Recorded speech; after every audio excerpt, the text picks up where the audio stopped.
Welcome to Politics Done Right. I am your host, Egberto Willies. This is a progressive program that will take the mystery out of politics.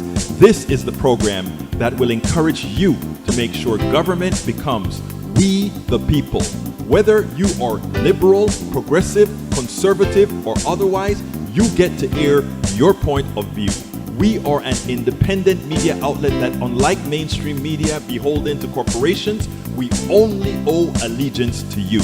Remember, you can also send me a tweet at EGBERTOWILLIES. That is at Egberto Willies. Let us engage. It is Politics Done Right.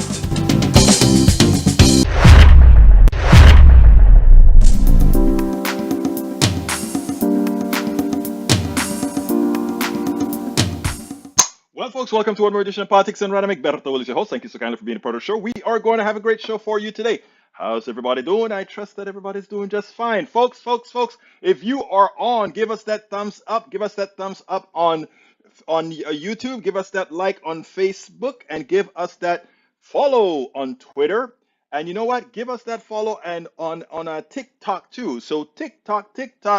I haven't done any live TikTok yet because I'm still watching a whole lot of TikTok videos to see how best to complement what we do on TikTok. Please, folks, don't forget that on Saturday at 11 Central, 12 noon, you know what time is it? It is time for what we call Ask Egberto Anything. So I'm going to put that link in there before we even get started, so that those of you that are showing up right now, go to that link and sign up. It's free. Just come on in and say, we're going to sign up for that Saturday morning Zoom at 11 Central. Well, it's noon on Eastern side. Of course, Mountain time, it's 10. And California time is, 9 o'clock, I believe? Yeah, 9 o'clock California time. So sign up, politicsandright.com/Ask Egberto. And let's talk. We have fun. Ask Tom C. Tom C's been on it before. We have fun. So sign up, guys. Sign up for it. Anyhow, if you are just getting here with us, please, folks, go ahead and type a little something in either YouTube, Facebook, or Twitch, so that I can acknowledge you. Like I'm going to acknowledge Alistair Waters. How are you doing, my friend? Bridge MCP, welcome aboard. And of course, Tom C is here with us. And Yvette Avery Herod. Last night, I watched a clip of Yvette being interviewed at a TV station in Atlanta, because she was narrating what's happening to some UPS drivers. Some UPS drivers are getting shot at when they go to deliver their packages or that sort of stuff. So she's very concerned about the safety of her UPS brethren, and she's getting a petition put together. So please, if you have that link, Yvette, just throw that link in here so that we can discuss, or so that people can go ahead and sign your petition. And I need to sign it too. I don't remember seeing the petition. So go ahead and throw the link in there so that we can sign that petition and give you. That is I imagine you have more than just UPS people. You have more than UPS people to do it. Anyhow, Bridge MCP says, Rep. Jamie Raskin, a constitutional scholar, in addition to being a member of Congress, talks with Rachel Maddow about the privacy principles behind Roe versus Wade ruling and why a Supreme Court decision to overturn abortion rights in a manner outlined in Politico reported in its leaked draft opinion is first in a series of privacy dominoes falling. Yes, that was interesting, Bridge MCP, because a lot of folks that are, kind of sitting on the sidelines don't understand the implications of that. They just don't understand the implications of the privacy clause is what's used to give women's protection, to define women's protection as a right. And when something is defined as a right, a minority or majority cannot remove it. People usually talk about the tyranny of the majority. A right prevents the tyranny of the majority. That's why we have the Bill of Rights, right? What we have in the bill, and let me just do a little constitutional stuff here, real quick before I move forward. A lot of people always, whenever I talk about this not being a real democratic country, a lot of people like to come back and say, well, if it's a democratic country, we'll have the tyranny of the majority. False.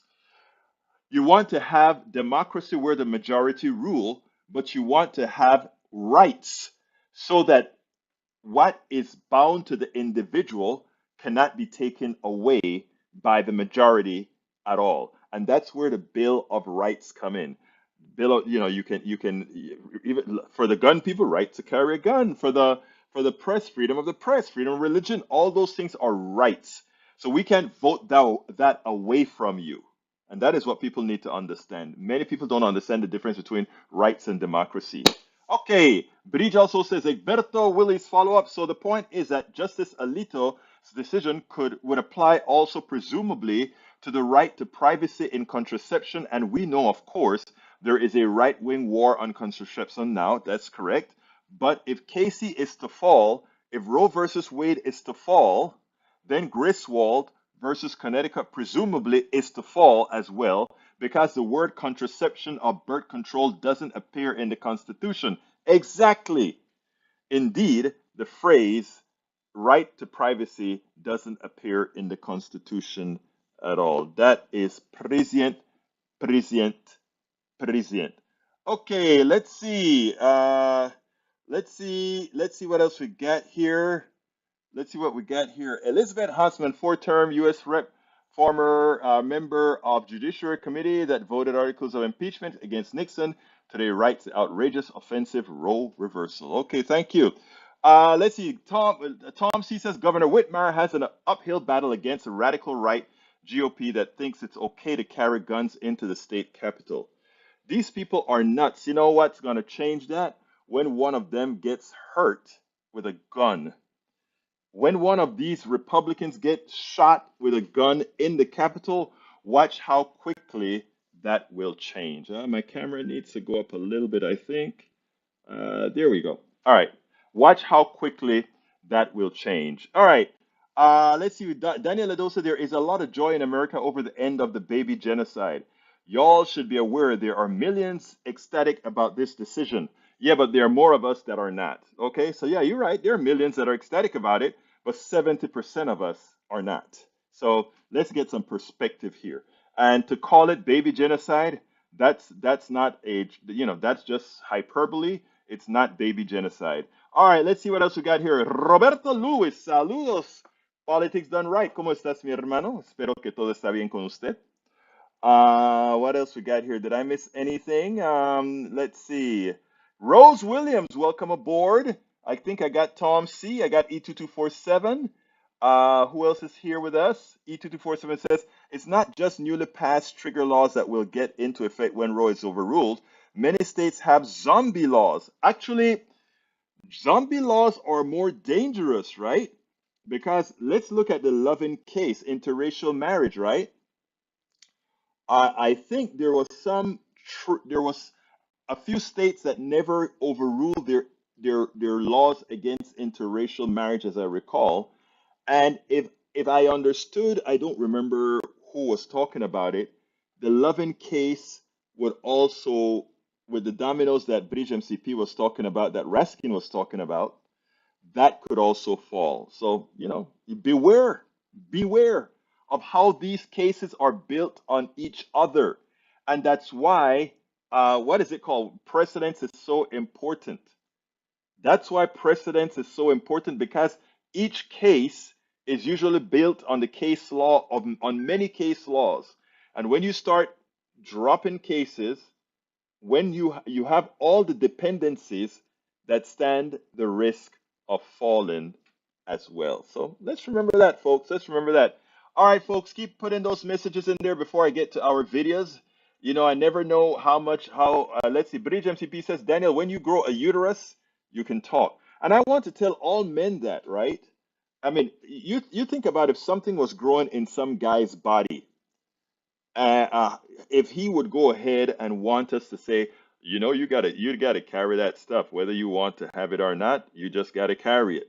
I mean, it is it is such an invasion on somebody's being. If abortion was so popular, 70%, as you say, why do so many states have trigger laws? All right.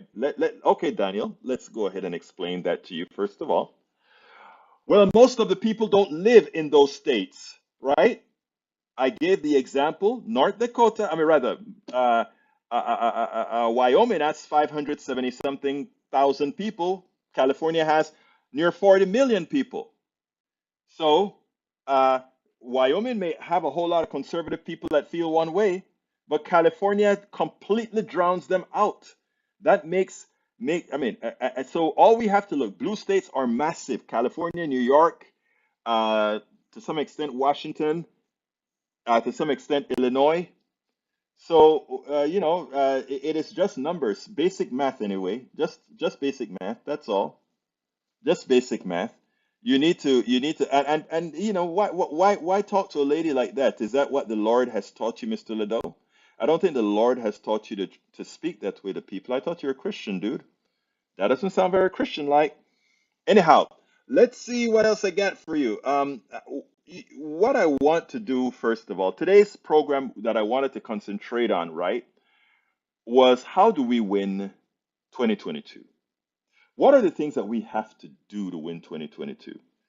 Why is it that a country that is mostly democratic, why is it that a country that is mostly progressive succumb to the fallacies of the right?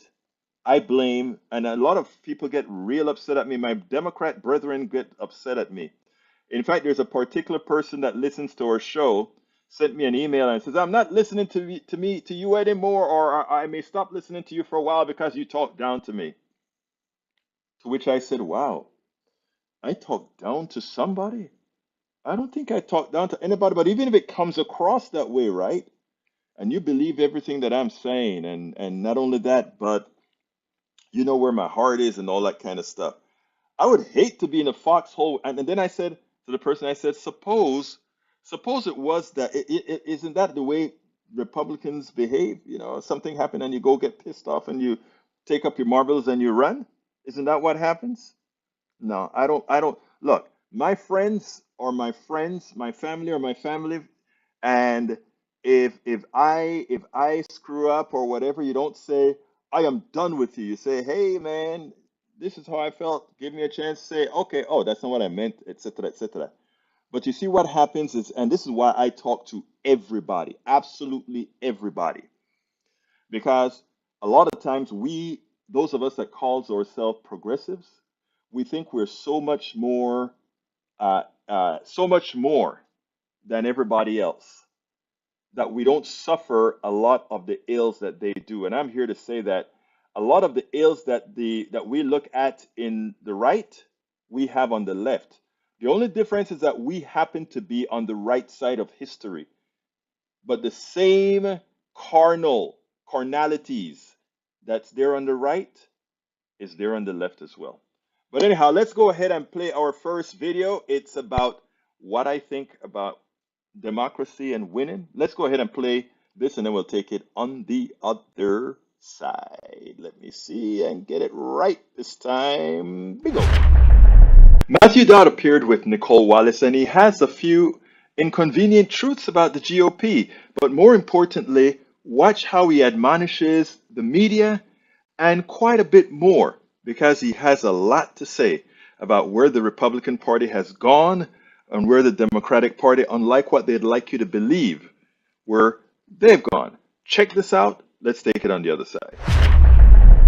Let's bring into our conversation Matt Dowd. I think we share this frustration that we analyze the parties on this sort of two-dimensional flat right-left. This is sort of about up-down and into the either. And where Republicans have gone is down. They have descended into things that aren't true, things that aren't moral, things that aren't ideological at all. I sent out that tweet that you and I exchanged in response to Elon Musk's tweet, which is basically saying, I voted for Obama, but the Democratic Party is left, and so I can no longer support. I've thought about this for a long time, and it's very frustrating because it gets repeated over and over and over again, and it's extremely dangerous. And the reason why it's dangerous is that because what a bunch of voters out there, they hear this, well, one party moved left, one party moved right, and like, what's the point? It doesn't matter, blah, blah, blah. And what's happened is, if you think about the center of the country, let's call it the St. Louis suburb. Let's grant that the Democrats might have moved to Kansas City, not far away. The Republicans have left the United States and have moved to Hungary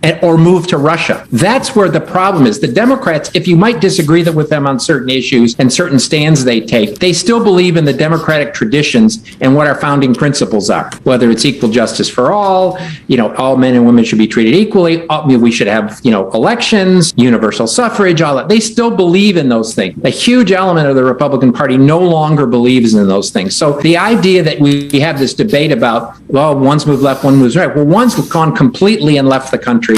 The other one has moved a few miles away. That's one. Two is what the country is in its political equilibrium isn't stagnant. It's dynamic. And the country as a whole, because of its changing nature of its diversity, it becoming multicultural, has actually moved more left. That's why a majority of the country believes in gun reform. That's why a majority of the country believes in taxes on the very wealthy. That's why a majority of the country believes in healthcare expansion. All of those things are a viewpoint of the majority country, much closer to the Democratic Party. And the last thing I'll say is, here's a great way to think about it, Nicole. The best way to think about it is the 2012 election. Mitt Romney versus Barack Obama. Joe Biden, who was Barack Obama's vice president, is very close to where Barack Obama was. Think about the distance between Donald Trump and Mitt Romney. And that's the move that's been made. There's been very little movement on the Democrats in the last 8 or 10 years in that space between Barack Obama to Joe Biden in the stature of it. But think about how far it's gone between the 2012 Republican nominee for president, Mitt Romney, and Donald Trump, and where the Republican Party is today. What has moved off the map, as you're saying, out of the country is the right, not the left. And I think that this idea that the opposite is true is something that the Republicans have perfected, and it's the politics of projection. And Republicans are very well served by associating Joe Biden, the Democratic Party standard bearer right now, he's president of the country, he was the nominee of their party, with policies that are less popular than the things that are part of his agenda or things he signed into law, than the Democrats have been in painting the right with the politics of Marjorie Taylor Greene and the people that Kevin McCarthy is willing to protect. He punished one person after January 6th. It wasn't Marjorie Taylor Greene. It wasn't alleged child sex trafficker Matt Gaetz. It was Liz Cheney. And I wonder what your advice is for Democrats to sort of push the frame back toward reality. And many of us in the media have allowed this dynamic to develop that they're both one left, one right, and,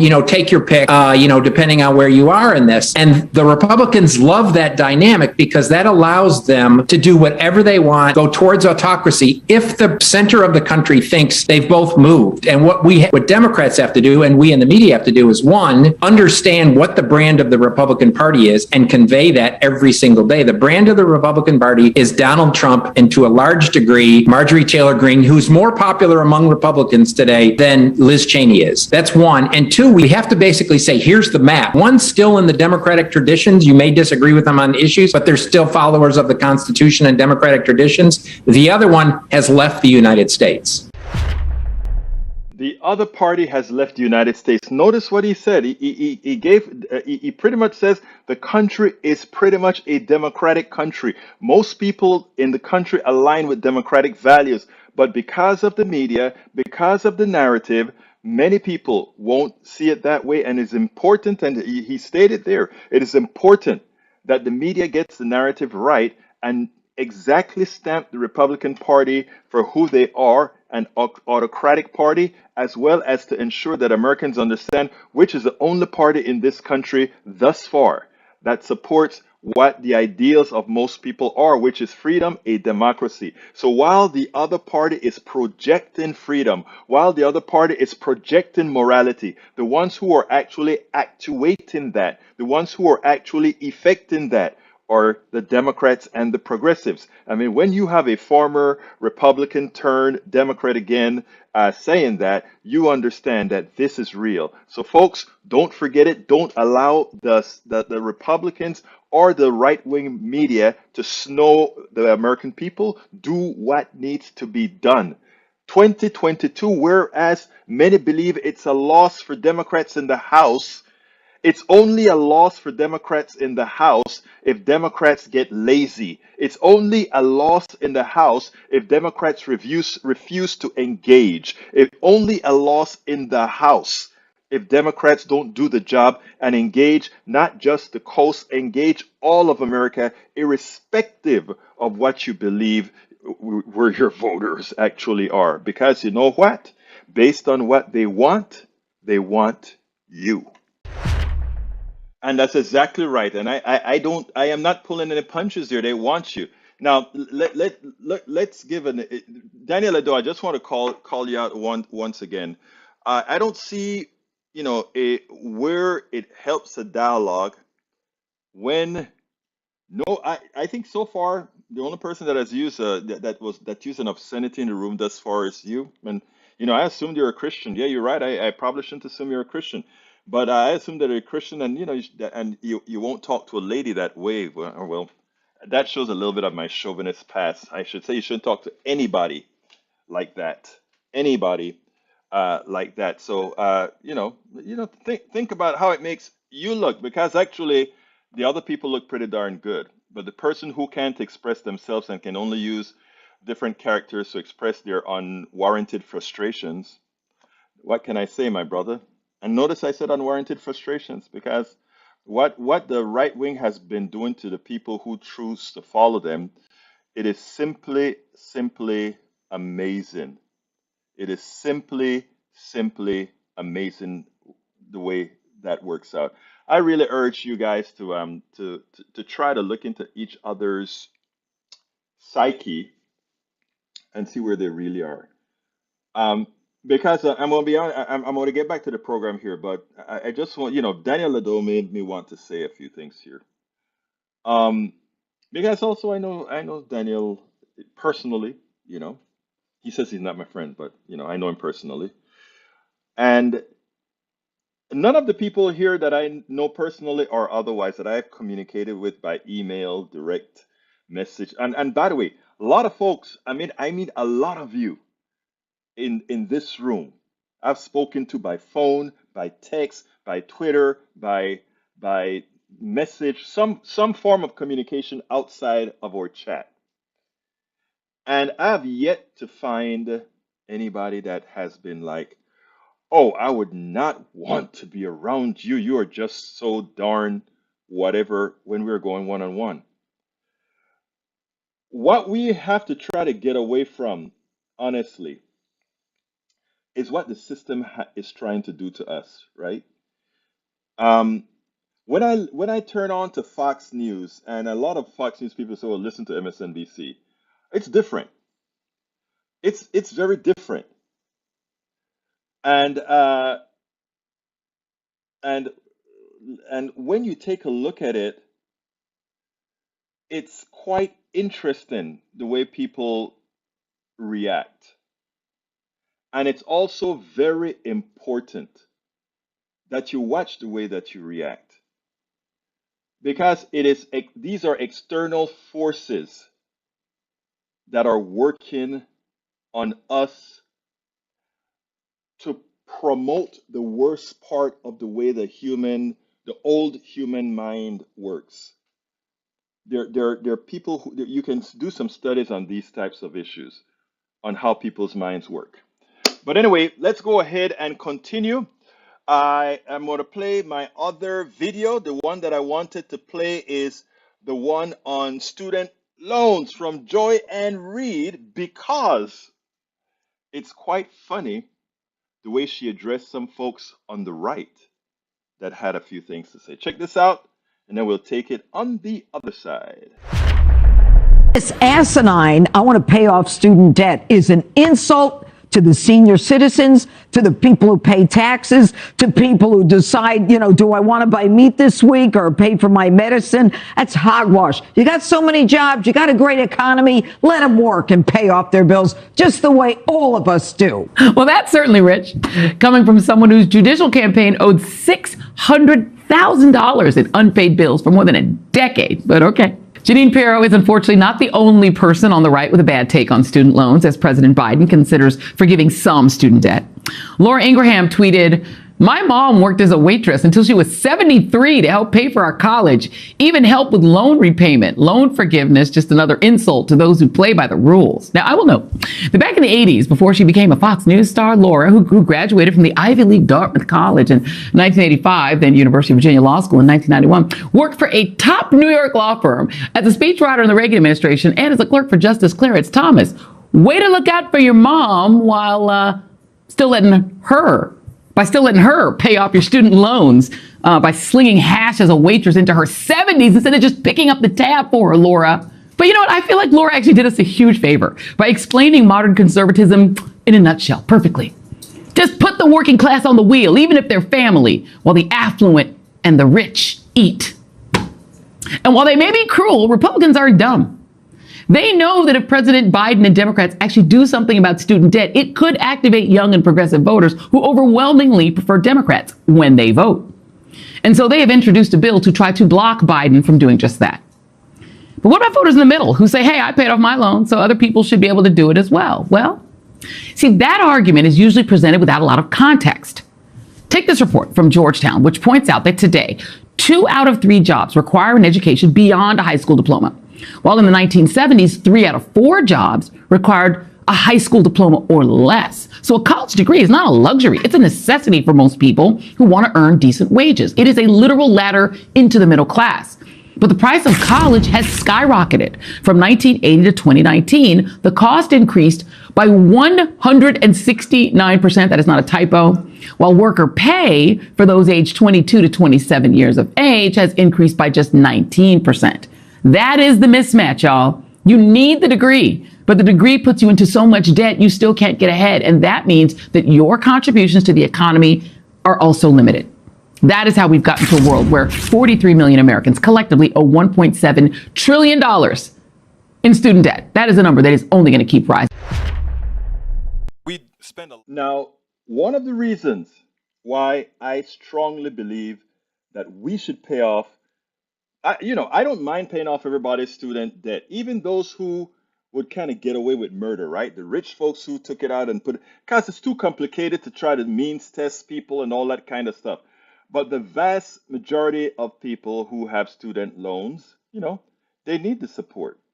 But, the wedge issue people would allow all those poor people who need the student loans paid off or who would otherwise go to college. They need to create some sort of a friction between the haves, the support, the haves and the haves, or rather, the have-nots and the have-somes, right? That's what they want to do. And that's why you see some people say, well, look, I paid off my student loan. Why don't you pay yours off? Let me give an example. I came here to the States, and in my last year and a half, 2 years, I was able to get student loans because by then I'd become a resident. And I paid off my entire student loan, right? And do I feel because I paid off my student loan that something is wrong with those who have a whole bunch of debt not to have had theirs paid off? No. And I don't, first of all, it doesn't bother me, but here's what's the kicker. I wish the same people who really were concerned about paying off other people's student debt would realize what that really is. And I want to enumerate it quite simply. When I went to school and I paid for a foreign student at the time, I paid $40 an hour. And when I got in resident, I paid $4 an hour. All right. I took out a student loan at that point in time to help pay that college. The kicker is the kids today, the corporations pay so much less in taxes that the amount of money that they're going to have to contribute towards their own education is humongous. And to the Ayn Randian Republican person, they'll say, well, that's their education. They should pay for it. It's for them. And that's where our capitalist structure has really screwed up their thinking. Because if you went to get an education so that you could establish your own company, I would understand that, right? Think about it. If I got an education in college and just formed my company and worked solely for my company, that would be fine. But as an American, or as most Americans should know, We get an education. And Mr. Eric Hayes, you may want to listen this, stop right in, listen, and try to absorb and analyze, please, and then come back with a response. One of the reasons that we have a problem communicating many times is as one is speaking, the other one is trying to come back with an answer without absorbing and analyzing what that person is saying. So let's continue. When you go to work, or rather go and get a college education and you pay your education in full, or you have to take out loans, you are subsidizing companies. I want to show you how capitalism abstract things and make you think not wisely. Eric just says, Egberto, most companies subsidize your education. That's false. That is provably false. And it also shows a level of elitism, right? If you work for a company like, let's say, Microsoft or all of these, you can actually have the company send you to school, but you are some factory worker or you don't get those opportunities, right? But let's forget about that for now. Let's just talk about in general. Corporations need a steady flow of educated people to do the work. When you go out there and pay for your education yourself, you are coming to that corporation basically with the skills necessary to learn to do that particular job. If you hadn't, that corporation would have had to invest in you to give you the skills to bring you up to speed to be able to do the work at that corporation. But we, yourself, by paying for it, and the state subsidized that corporation by getting you educated. There was a time there was a balance. There was a time that corporations paid enough taxes that I could, or the person in the 1970s, 1980s could pay $4 an hour for education. Check out what an education in a public university costs you now. In UCLA, UC system used to be free for California residents. Look at what they have to pay now. Look at what they have to pay now. So we are subsidizing corporations. But for those people who take out loans, it's even deeper. Before Obamacare, before they took the public funding by banks of student loans away from the thieves, meaning the banks, this is what used to happen. The bank would loan you money that they charged you interest for, that was guaranteed by the government. So here we had banks charging you interest for a student loan that you pay back to the bank. Corporations, again, were making money on both ends. They make money because you had to borrow to go to school and then pay them interest. And they made money from not having to educate you to do the job. Corporations are the biggest welfare recipients in America.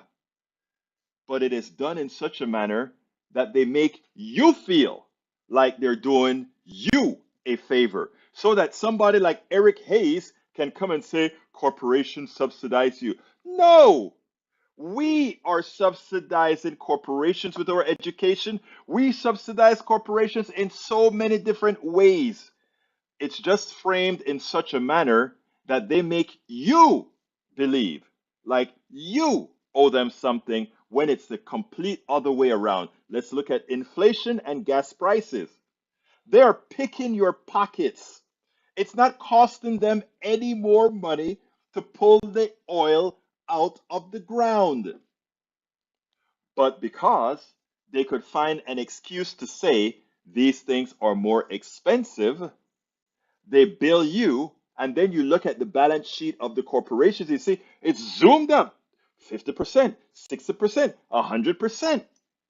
And they have you believing that the government has some kind of control over the price of gas when they are gouging you. I mean, if you could get away with lying to people, having them blame the boogeyman instead of taking the blame for doing things, Wow, that's great to do, isn't it? That's magic. You do all the bad things. The corporations do all the bad things. And then when you get caught, just say, it's government. It's government. And that is the problem. That is the problem.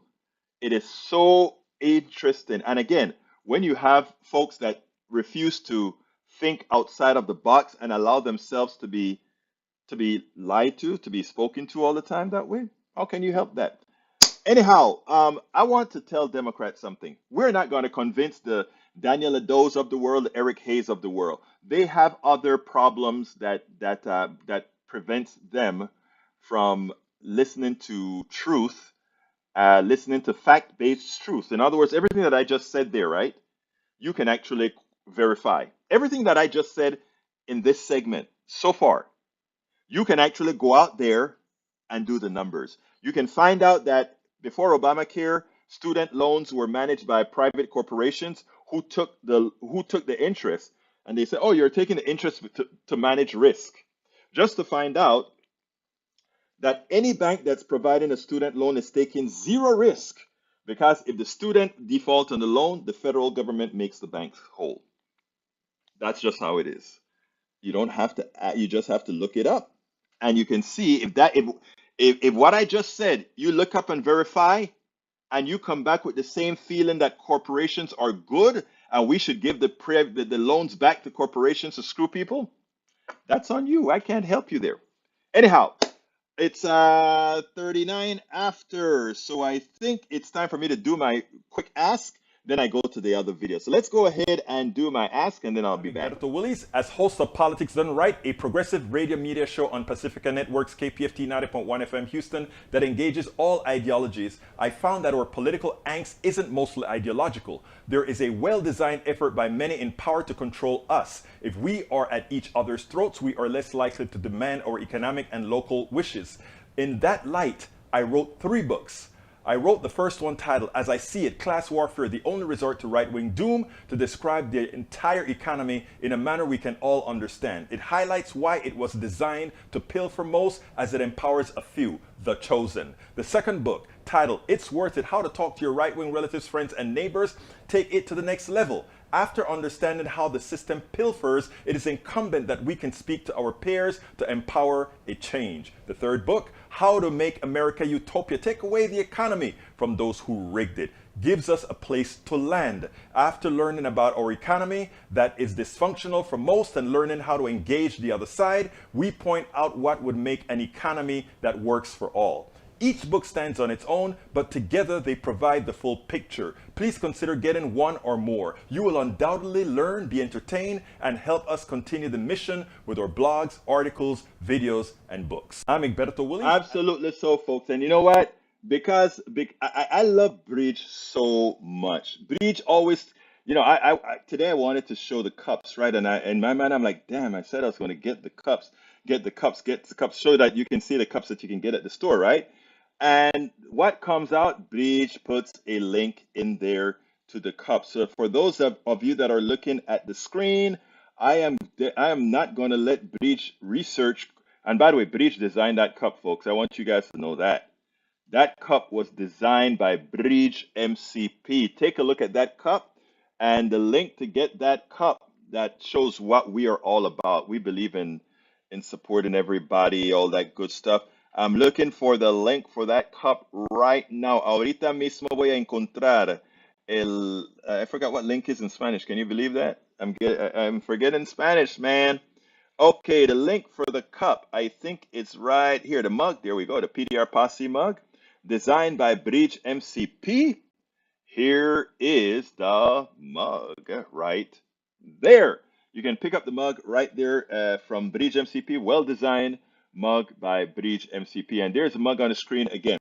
Now, folks, you can also subscribe to us by clicking that join button on our on YouTube, or you can go ahead and use this link that I'm putting into the feed. YouTube, politicsandright.com/YouTube, politicsandright.com/YouTube. You can also, let's see what else. MAGA is most extreme political organization in America, And the Oath Keepers are the most extreme gang. So true, Paul Fleming. So true, Paul Fleming. All right, folks, so go ahead and you can get that, you can join up YouTube by that link that I put in there.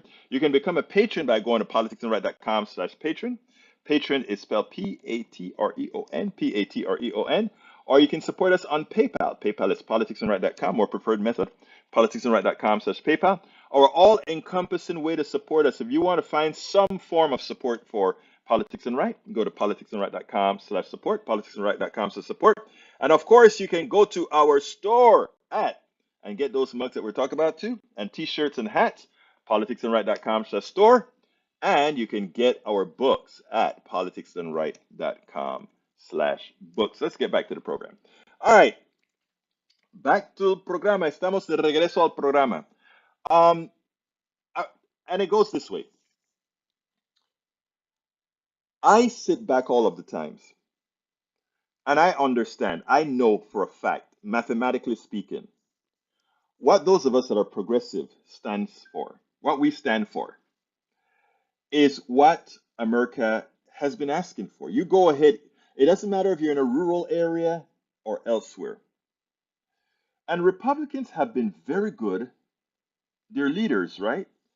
They have been very good at taking the people's eyes off of the ball. And you know, just look at the devoted Republicans in our room here. And I'm just trying to be fair here. And I got, thank you so kindly, Bridge. I love you and our crew. I hope to get your patience. I will always have patience. Thank you for that support. Bridge MCP just provided a good $10 for our, what is it called? Super chat. Anybody else want to throw in a super chat? Let us get those super chats going. Thank you so kindly, Breach. You've always been a great supporter of Politics Done Right. A great supporter of Politics Done Right. But going back to the subject at hand, when you think about the disease that's being placed into people on the right by having them do things against their own interests, right? You sit down and you wonder why. I want to play this piece. It's a snippet from Chuck Todd, and then I want to talk a little bit about it afterwards because it pains me.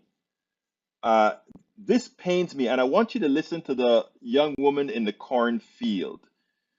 I want you to listen to the woman in the cornfield at the end, and then I want to kind of extrapolate on that. It's very important. Let's go with it. Taking a look at election results over the past few decades, it shows us a flashing warning sign for Democrats as the nation's urban-rural divide has deepened. Democrats have increasingly lost support in rural America. In 1996, then President Clinton, he won a whopping 1,117 counties, rural counties, including all but 20 of Iowa's 99 counties. Basically, he won half of the nation's rural counties. But in 2008, Barack Obama won less than half of that, just 455 rural counties, even though he had won a popular vote by 7 points nationwide. That's all the rural counties he could win. Fast forward to 2020, the number shrunk again. Joe Biden won just 194 counties. That's just 17% of the total that Bill Clinton won in 1996. And the latest NBC News polling shows you that the problem has not gone away. It's gotten worse. Trust me, Terry McAuliffe in Virginia knows this. Yes, Democrats have an advantage in the urban areas, 24 points on the generic congressional ballot. But as you move out geographically, the Democratic numbers shrink and the Republican numbers grow and grow big time. 34 points right now. The number appears to be growing. For our current episode of Meet the Press Reports, I traveled to Iowa. I talked to voters about why the Democratic Party is simply hemorrhaging rural support. Do you feel as if simply having a D next to your name is why you lost? Yes. Patty Ruff lost her state house seat representing Clayton County in 2016. We had our picture taken with Hillary Clinton stop by, as all candidates do. Sure. And I foolhardily, I guess now in retrospect, but I posted it. I was a proud mom, and I posted it on Facebook. And they used that, they cut my son out. Literally, you have a picture with Hillary Clinton. Yep. And that's all they did. Yep, they ran it. You're a national Democrat. Yep. Clayton was one of 31 counties that were carried by Barack Obama and Donald Trump, overwhelmingly rural and home to roughly a quarter of all Iowans. In 2020, Biden failed to win a single one of these counties back. There was no way Biden was going to win Iowa in 2020. It just was not going to happen. Brian Brunig chairs the Clayton County Democratic Party. Any version of Joe Biden? None. It was not going to happen as long as Trump was on the thing. We got annihilated in 2020. Democrats did here in Iowa in the state races. Ruby Bodeker ran and lost a campaign for State House in 2020. I feel like an exhausted rural Democrat. I'm tired. I feel like there's a lot of weight on me. Like I honestly just want to be done a lot of days. I mean, I have 4 kids. I have a full-time job. I'm a single mom. I work. I don't even make $15 an hour, and I'm tired. Our special report also has a story by my colleague Antonia Hilton about how black rural voters feel abandoned by the Democratic Party. Let me qualify something. The woman in the field, all right? Her reality is also reflected by, she's a Democrat. And her reality, her suffering, is also reflected by her Republican neighbor. But the way the Republican system works is they create boogie persons, right?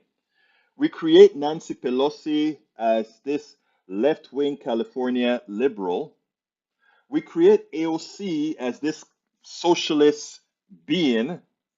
We create, I forgot the other one that they like to use, Miss Clinton. And notice how often they use women.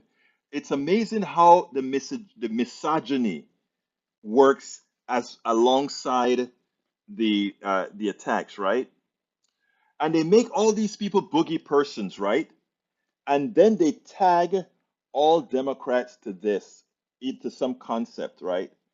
So by running and tagging you and you staying away, it becomes the reality to true Republicans. And remember, a political party is sort of a cultural thing. One of my business partners, great guy, great friend of mine, he's a Republican. He's a New York Republican, right? And he's a Republican his entire life. And he is is still my trusted partner because he does a few things for me every so often with old clients that need service. He takes care of them for me. And I mean, the one thing we can do, me and this other Republican guy, is talk. And it's funny because we agree on just about everything except, again, he believes in a little bit more independent individualism than I do, but not to the extent of hurting people. He believes a lot of what I believe. But what we both notice again is what is done, and it's mostly done on the right, but some of it on the left, very little bit on the left, right? And I have an interview with a long interview, it's a 43-minute interview that I did today that's going to kind of tell you what the Democratic problem is, right? We always talk about everybody being our friends, right? And a Republican would be tearing into a Democrat and say, my friend, and all that kind of stuff. And to some extent, I do that, but I just don't turn the other cheek. What I do is I don't do it for the politician, but for the people who the politician has snowed, I do it for them. So for those of you who criticize me for always reaching out to the other side, I'm not reaching out to politicians on the other side because they know what they're doing. I'm not reaching out to the pundits on the other side because they know the damage that they're doing already, because that is a damage that allows them to succeed. Remember, Republican policy is non-existent. There isn't Republican policy that has been successful in this country. It's not. It's not. There's no Republican policy that has been successful, and there's a reason why. Because their goal is to support their benefactors and the neoliberal Democrats as well, by the way. So, my goal is to always address my fellow citizen, irrespective of party, with respect. I'm not gonna, if they slap me, I'm slapping them back. If they punch me, I'm punching them back. If they talk, if they listen to me, I'll listen to them. And I'll try to create that platform where we can listen to each other. And that is how you get the communication going. But one of the reasons I will never hold it against the other side is I remember I wasn't a right winger or anything like that, but I had certain prejudices that I've overcome. And I've overcome them because, one, few people were willing to talk to me, and two, I was willing to accept and change. And I think we should give that opportunity to everybody. Do you think the things that these people regurgitate, when Eric says, and Eric, I'm going to use you as my, because you're the one doing a lot of talking right now, I'm going to use you as an example, so bear with me here. When Eric says corporations subsidize students, right? That's what you hear on all kinds of news, and that's what corporations also promote, right? They promote that they support people. They want to make things better for their employees, all that good stuff. It's all crap.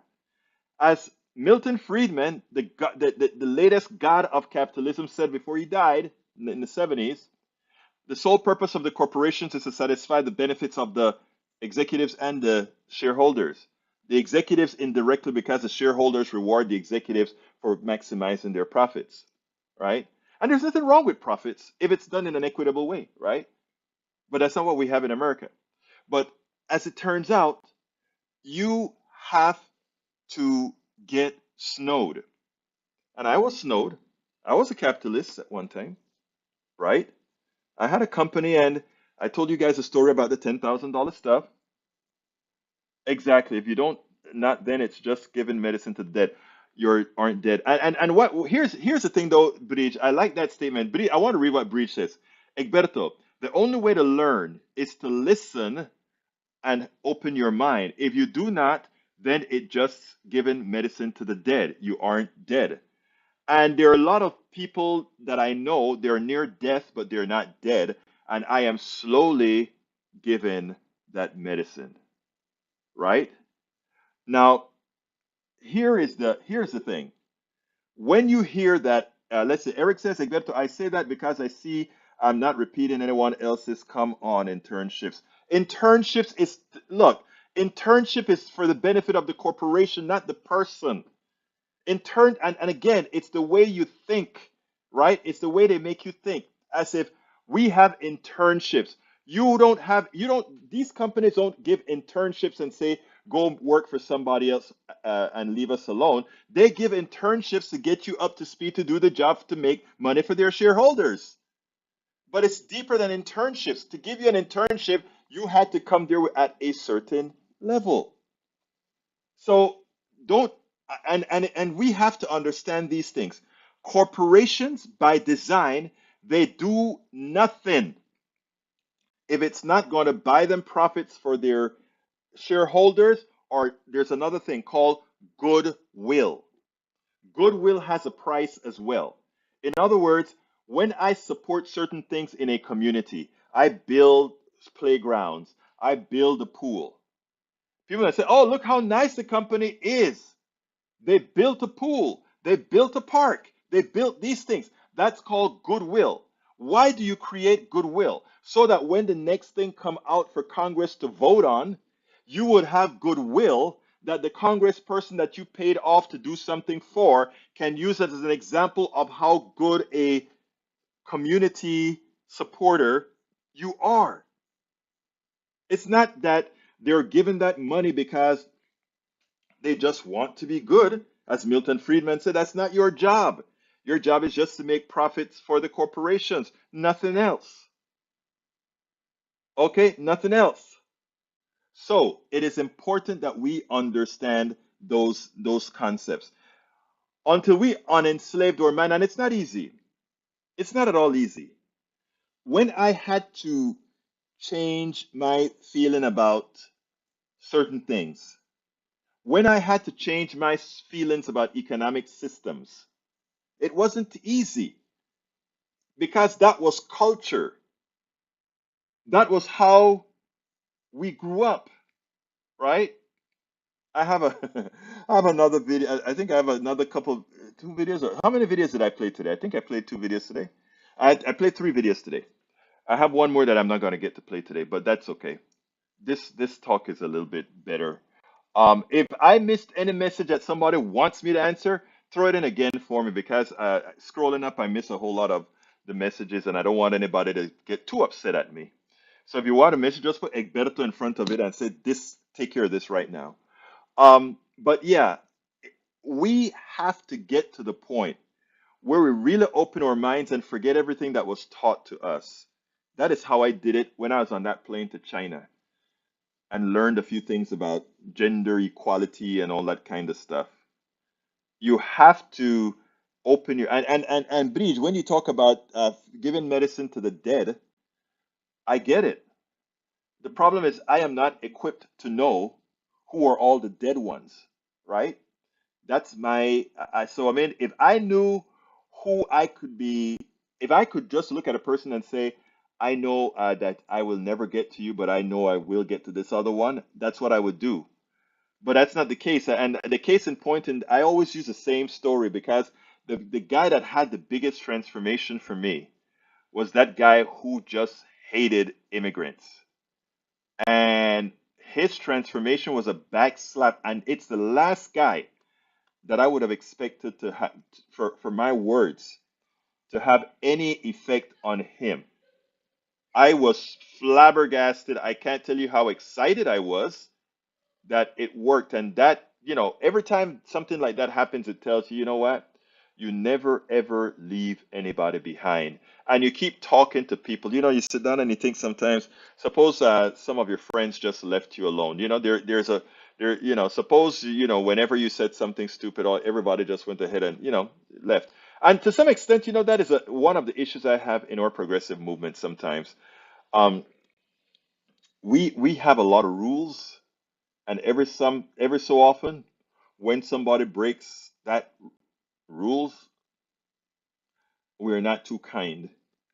Now, that's the modus operandi on the right, but we have a few rules. That's how we behave. Now, we're getting close to the end of the program, and I want to thank all of you for being here. Bridge MCP, thank you so kindly for the super chat. It's not so easy for me to move around in here easily, but when I get back to Houston, I hope to get some more well, first turn all that equipment on, and then better. Bruce Pollard says, would making the loans interest free but required to pay back via some tax arrangement be a compromise? Yeah. Look, Bruce, I would love it all paid off, right? But I'm willing for a compromise. I'm willing to say work in kind, right? In other words, do some social responsibility. Go teach. We have a shortage of teachers, right? If you can muster a passion to teach, go teach. Maybe we have it where you have your job and you teach, you work 3 days a week and you teach 2 days a week. I mean, there are a lot of things that we could, if we really wanted to solve problems as opposed to just fight with each other, we could. Here's what I could see. I could see something like, okay, teachers, we have a problem with teachers. The working in a corporation law that makes more money a lot of times, etc. So what do?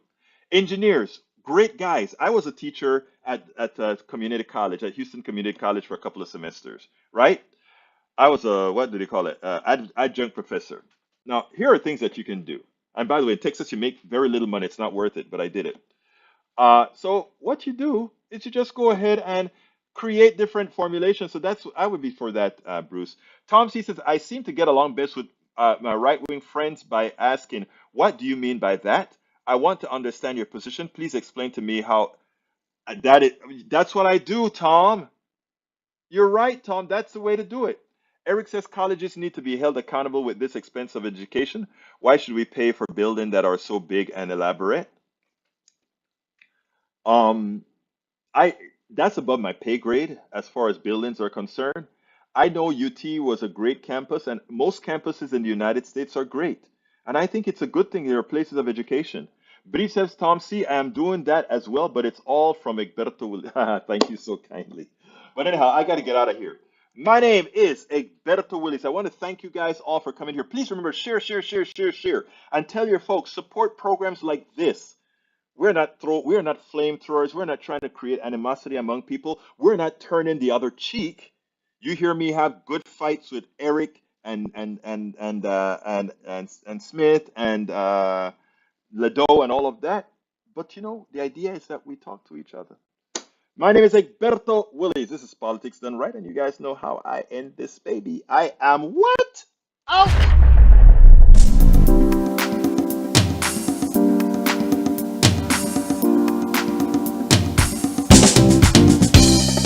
Welcome to Politics Done Right. I am your host, Egberto Willies. This is a progressive program that will take the mystery out of politics.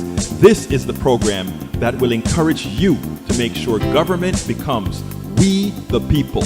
Whether you are liberal, progressive, conservative, or otherwise, you get to air your point of view.